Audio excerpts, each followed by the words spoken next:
कैसे हैं आप लोग। आशा है कि घर में आप लोग अच्छे से होंगे, स्वस्थ होंगे और पढ़ाई कर रहे होंगे।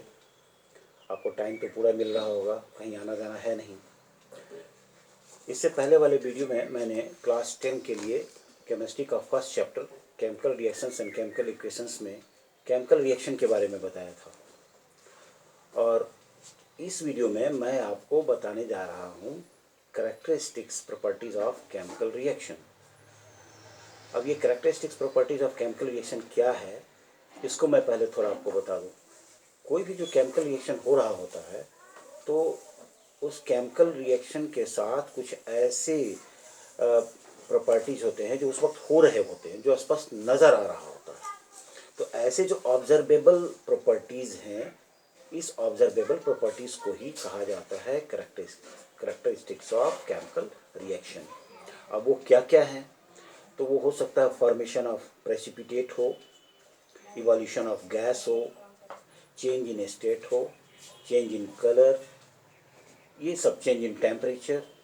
दीज आर 4 और 5 features which usually take place along with a chemical reaction। अब इसका मतलब ये नहीं है कि सभी के सभी जितना मैंने बताया एक केमिकल रिएक्शन में हो रहा होगा। इसमें से एक भी हो सकता है किसी एक केमिकल रिएक्शन में, और किसी केमिकल रिएक्शन में एक से अधिक इस तरह के फीचर भी हो रहे होंगे।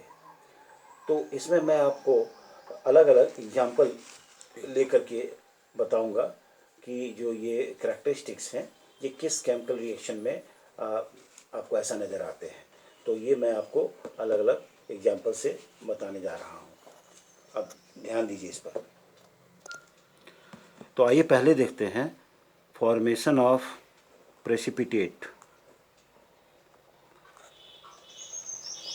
फॉर्मेशन ऑफ प्रेसिपिटेट बताने से पहले मैं थोड़ा आपको बता दे रहा हूँ कि ये होता क्या है। सॉरी, प्रेसिपिटेट ये होता क्या है।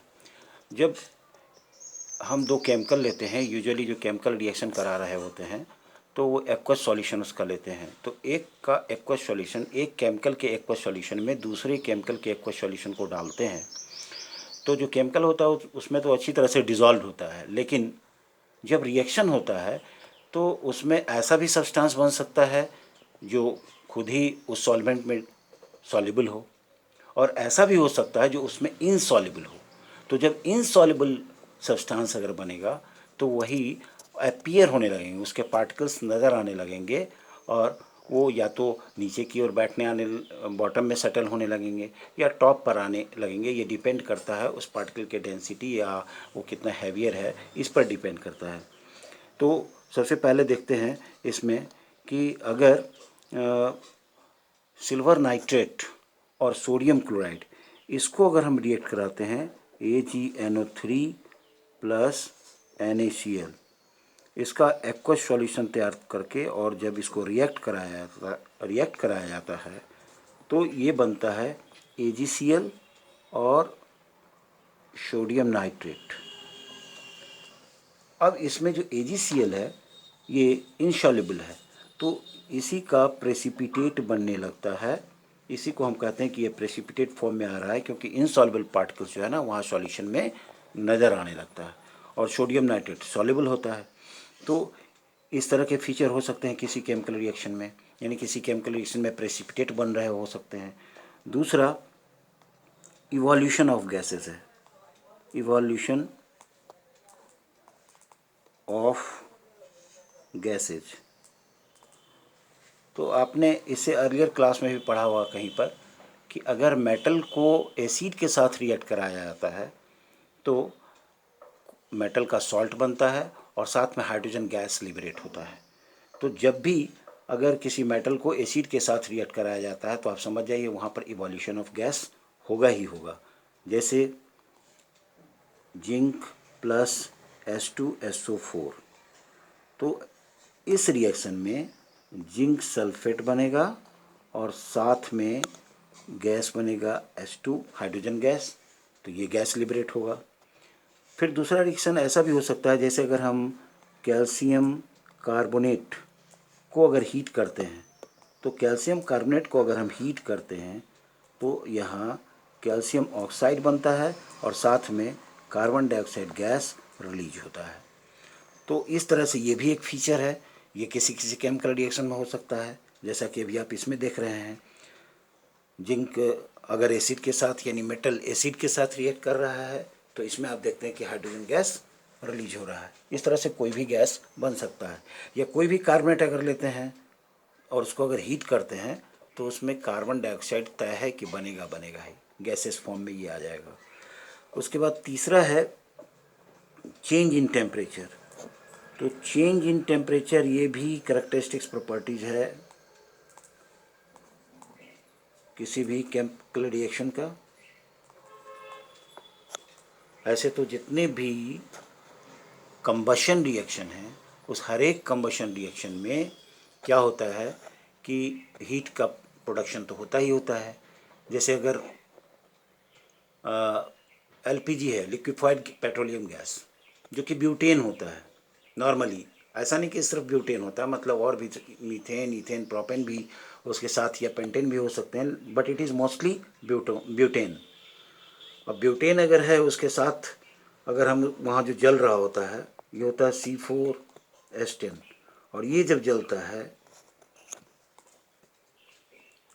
तो ये carbon dioxide plus H2O mostly यही दोनों बनते हैं और ये दोनों गैसेस फॉर्म में वहाँ आ जाते हैं। इस तरह से कोई और भी चीज़ हो सकता है जो अगर कंबशन रिएक्शन हो रहा है तो वहाँ पर ये गैसेस फॉर्म में बनेगा। तो हम देखते हैं क्या गैसेस फॉर्म में तो खैर बनता ही है, साथ में अच्छा खासा हीट प्रोड्यूस होता है, तो चेंज इन टेम्परेचर होगा।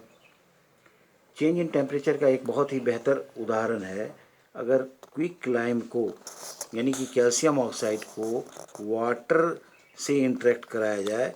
जब भी वाइट वॉश वगैरह होता है तो आप लोग देखते होंगे कि क्विक लाइम जो चूना होता है उसको वाटर में लोग डालते हैं और वाटर में डालते हैं तो थोड़ी ही देर के बाद देखते हैं अच्छी खासा जो है ना एफरवेसेंस, मतलब खदखदाहट होती है, यानी लगता है ये चीज़ बॉयल कर रहा है। तो एक्चुअली क्या होता है वहाँ जो बन रहा होता है वो बनता है कैल्शियम हाइड्रोक्साइड, लेकिन इसके साथ अच्छा खासा मात्रा में हीट प्रोड्यूस होता है। तो ये क्या हो गया, चेंज इन टेम्परेचर का एग्जाम्पल हो गया। उसके बाद चेंज इन स्टेट भी साथ में होता है। It is also one of the characteristics properties of chemical reaction, change in state. और चेंज इन स्टेट में जैसे मीथेन है, ये गैसियस फॉर्म में है, इसको अगर हम जलाते हैं तो प्रोडक्ट तो खैर गैसियस ही बनता है, ऑक्सीजन के साथ रिएक्ट करके गैसियस प्रोडक्ट बनाता है। लेकिन वहीं पर जो पेट्रोल है ये भी उसी तरह का चीज़ है, ये भी हाइड्रोकार्बन है और पेट्रोल ये भी कार्बन और हाइड्रोजन का कंपाउंड है। इसको जब जलाते हैं तो क्या होता है, एग्जॉस्ट से क्या निकलता है, धुआं सा निकलता रहता है। इसके बाद एक सॉलिड चीज़ ले लेते हैं जैसे कार्बन। कार्बन को अगर हम लोग जलाते हैं तो कार्बन के केस में क्या देखते हैं कि कार्बन ऑक्सीजन के साथ रिएक्ट करता है जब इसको हम लोग हीट ये जलाते हैं, और क्या बनाता है ये मोस्टली कार्बन डाइऑक्साइड बनाता है। तो इसमें क्या देखते हैं कि कार्बन ये सॉलिड स्टेट में है और कार्बन डाइऑक्साइड ये गैसियस स्टेट में है। तो इस तरह से देखते हैं कि यहाँ पर स्टेट चेंज हो रहा है। इससे पहले आपने क्या देखा, टेम्परेचर चेंज हो रहा है, और इसमें देखा स्टेट चेंज हो रहा है। यहाँ इवोल्यूशन ऑफ गैस है, फॉर्मेशन ऑफ प्रेसिपिटेट है। एक और है और वो है चेंज इन कलर। ये भी एक कैरेक्टरिस्टिक्स प्रॉपर्टीज़ है केमिकल रिएक्शन का जो किसी किसी केमिकल रिएक्शन में देखने को मिलता है। जैसे अगर कॉपर सल्फेट का एक्वस सॉल्यूशन तैयार किया जाए, CuSO4, इसका एक्वस सॉल्यूशन तैयार किया जाए और इसमें हम अगर आयरन डालते हैं तो आयरन पार्टिकल्स, आयरन फाइलिंग्स अगर ये इसमें डालते हैं तो यहाँ पर स्पष्ट रूप से चेंज इन कलर हम लोग को नज़र आता है। एक्चुअली कॉपर सल्फेट का जो एक्वस सॉल्यूशन है that is blue in colour, इसका कलर ब्लू होता है।